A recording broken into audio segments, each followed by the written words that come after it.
भाउजी की सालीलाई भेट्ने मन छैन तपाईँ? सरी भाउजीको बहिनीलाई। भारी मिस्टेक हो गया sir.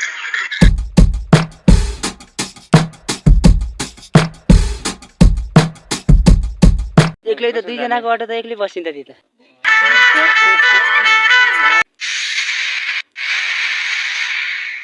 Hello everyone, welcome to my YouTube channel. आज हामीसँग छ अर्जुन भाइ।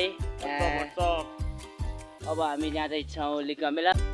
हजुर भाउजी एकदमै यति राम्रो देखिनु भएको आज। नाम सुना? हाय हाय, इतना सुकून। दाइले आज कति पैसा पठाएको थियो हजुरलाई? 30,000। ओ भाइ 500 मलाई 500 हजुरलाई। हजुर 2 सिन्छ कि नै? पैसा ही पैसा होगा। आज बडेपुर जान कस्तो लागिरहेको? Very excited. भाउजी की सालीलाई भेट्ने मन छैन तपाईँ? सरी भाउजीको बहिनीलाई। भारी मिस्टेक हो गया सर। त्यही त भेरी एक्साइटेड भएर। मतलब टीका सिका लगाएर पूजा गरे आज कि माग्या? माग्या हो। समझ रहे हो?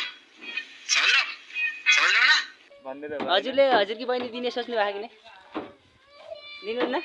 राम्रो छैन के?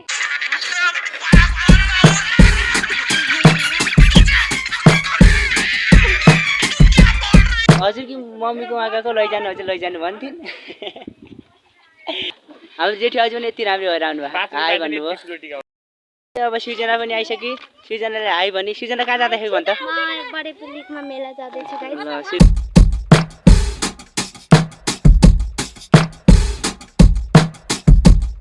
ल एक्लै त दुईजनाको अटो त एक्लै बसिन्छ ती त।